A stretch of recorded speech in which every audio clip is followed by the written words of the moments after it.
So guys, the chairman of Nigerians in Diaspora Commission, in the person of Abike Dabire, has come out to lament over, the treatment she's getting from Kemi Badenoch. We know Kemi Badenoch. She is a promising and a rising politician in the UK. This is the person that replaced, the former Prime Minister of UK. I mean, Prime Minister Sunak. And she's looking forward to becoming the next Prime Minister in the UK. So the Nigerian Commission, or the Nigerians in the Diaspora Commission, tried reaching out to her. When you hear Nigerians are doing well somewhere and as a country, they decided to reach out to her so that we can have some good relationship. But guess what? She snubbed the commission. She snubbed them. She refused to react. She refused to respond, So many people have been criticizing her. Some people love her actions. Some people are saying, no, she wouldn't have done that. I don't know what your thoughts are. So I'm going to share some of the videos so that you watch the clips. But for me, I'm thinking that this woman, because of the dream she has, she wants to become the next Prime Minister of UK. I mean, that's a very big dream. And for her, she doesn't want to associate herself with Nigeria, a country that is believed to be very corrupt, and that is her belief. She believes that Nigeria is a very corrupt country. I'm going to be sharing a clip, with you guys. You see, it depends if she identifies, as the Nigerianness in her, We've reached out to her once or twice without any response. So we don't force people to accept to being Nigerian. So if you appreciate the Nigerianness in you and you want to work with us, we're open to everybody, but we cannot force you to appreciate the Nigerianness in you. You remember the Miss Universe Nigeria in South Africa? She until she got into a little problem with South Africa, and she identified with Nigeria, came to Nigeria, we hosted her, received her warmly. Right. Listen, as long as that blood in you, you're Nigerian. So it's that to Kemi to decide whether she appreciates the Nigerianness in her, whether she wants to work with Nigeria, but we'll be glad to. But we cannot force anybody. There are some who will tell you that, I don't like that, your country. We can't force them. But we work with thousands and millions of Nigerians who are proud to be Nigerian despite the challenges. And we believe that no matter what, we are simply the best in the world. And despite our challenges, we'll get to where we truly belong, the top of the mountain. Mrs. Abike Dabire, the chairperson of the Nigerians in Diaspora Commission, thank you so much for your time. We need to bring you back. This is the past. We need to talk about the future. There are many countries now who want to use guilt to try and exploit the UK. They ask for reparations. I saw it as a trade minister. It's not culture wars. I was at the WTO. I won't name the minister from another country. And he was telling me that we needed to give up some of the things that we were doing because of colonialism and because they needed time to develop. These arguments are a scam. Don't fall for it. We need to make sure that we put this country first. We work well with our neighbors. We work well with other countries, but we have to look after ourselves too.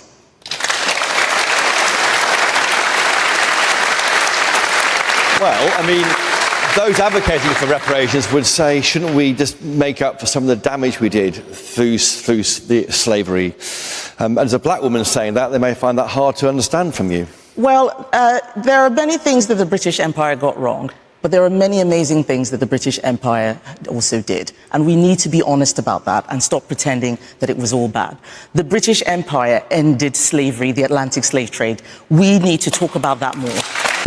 We're discussing a statement made by Abike Dabire Arawa, the chairman and CEO of the Nigerians in Diaspora Commission, or NiDCOM, regarding Kemi Badenoch, the newly elected leader of the UK's Conservative Party. NiDCOM reaches out to Kemi Badenoch. Recently, Abike Dabire Arawa revealed that Nigeria's government won't push Kemi Badenoch to identify with her Nigerian roots. Speaking on Channels Television's The Morning Brief program, Dabire Arawa explained that although NiDCOM has reached out to Badenoch a few times, they haven't received any response. She said, it depends on if she identifies the Nigerianness in her. We have reached out to her once or twice without any response, so we don't force people to accept to be Nigerian. Badenoch, who recently became the first black leader of a UK-wide political party, has strong ties to Nigeria. She was born in London in 1980 but spent her early years in Lagos and also lived in the United States before returning to the UK at age 16. Dabire Arawa emphasized that NiDCOM is open to engaging with any Nigerian in the diaspora who wants to collaborate. If you appreciate the Nigerianness in you and you want to work with us, we are open to everybody. But we cannot force you to appreciate the Nigerianness in you. She mentioned a similar situation with Miss Universe Nigeria, who only began identifying with Nigeria after facing some challenges in South Africa. Now let's talk about what this means. Badenoch, at 44, won her position as Conservative Party leader with 57% of the votes, beating former Immigration Minister Robert Jenrick. In her acceptance speech, she acknowledged the difficult work ahead, saying, "We have to be honest about the fact we made mistakes and that it's time to renew. It is time to get down to business. It is time to renew." Kemi Badenoch, Dabiri Arawa's comments highlight the Nigerian government's willingness to support diaspora Nigerians, but only if they choose to engage. This raises questions. Should public figures with Nigerian roots be encouraged to embrace them publicly? Or, as Dabiri Arawa suggests, should it be left up to each individual? What do you think? Should the Nigerian government do more to connect with influential Nigerians abroad? Or should it respect their choice to keep a distance? Let us know in the comments below. And don't forget to subscribe for more updates on news, politics, and stories about Nigerians making an impact worldwide.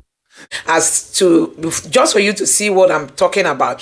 So she believes that the level of corruption in Nigeria is something that, you can't believe. And she's not really happy with the Nigerian politicians, the way they keep the people poor and they enrich themselves. So I believe these are some of the reasons why this lady has refused, to respond to the commission that Abike Dabiri is leading, when they reached out to her. She refused to associate with them, although some people are bashing out at her. But for me, I think if she doesn't want to, if she feels that reaching out to Nigeria might risk her chances of becoming a prime minister, I don't think if there's any issue there, because we know Nigeria, a country where the current president who is leading us has so many allegations around him, a country that cannot conduct any simple election, even as little as, local government election. We saw what happened in Rivers State, where the electoral materials that were packed, the police wanted to, take advantage of them to do what they know best how to do. But guess what? If not for the stance of the governor, they would have succeeded. So this is a country that can't even conduct as little as a local government election. We are not even talking about, the state election, governorship election, like what we saw in Edo State, what we saw in Kogi State and all that. That of Ondo is coming, and the INEC chairman has come out again and said, "Oh, we have learned from our previous mistakes. We are going to get it better." So I feel when this lady looks at what is happening back home, honestly, if you can be sincere with yourself, for her that has a very big dream of becoming a very key political figure in the UK, guess what? She's not taking any nonsense. I don't know if you've even watched some of her clips. She is a very focused human being, and she doesn't want to associate herself with all the mess happening back home. And that's why when this commission reached out to her, she refused. She snubbed them. She refused to respond to them. And Abike Dabiri is coming out to, to say that she's not responding to them. She's not appreciating the Nigerianness in her. What is that too unique? With being a Nigerian under the kind of leadership we are having today. These are leaders, they've destroyed that pride that every Nigerian is supposed to have as a Nigerian. Now, if you are walking, you are looking at yourself as if you are wearing a cloth that is stained, because people look at you. Once you say you are a Nigerian, you are just like somebody having a dent and all that. So guys, you have seen it for yourself. Yes, these are some of the stance of this lady. For me, she's a tough hardliner. Let me just use it that way. And she has a very big dream for herself, in the future. And honestly, I'm just okay with what she's doing. Instead of her to align herself with Nigeria, and tomorrow now, her opponents will use it to start criticizing her doing debates or doing anything that she'll be doing in the future in the UK. Is it not better for her to just be on her own? Honestly, she should be on her own, because there is even nothing too unique, associating with the government of the day in Nigeria, because we know that these people, they don't have the people at heart. If the Nigerian government had shown that they are really willing to help Nigerians, the Nigerians in the diaspora, it will not take them anything to change this country. If our politicians can just pocket their self-centeredness, their selfishness. Tinubu just bought a new private jet, and guess what? They started campaigning for Shetima to get his new private jet in a country where people hardly eat. And people are condemning this lady for snubbing the Nigerian government, because that's what Abike Dabiri represents. When you look all around, you just wonder what benefit she's going to get if she associates herself with Nigeria. Don't forget the one that came from the UK when Buhari won election. She's also Kemi, the one that led the finance ministry. What happened to her? She got her hands soiled. Possibly people persuaded her to do what she did. And guess what? It backlashed. Now she has dented her name and all that. I just wonder what she's even doing in the UK, because it was a big blow on her.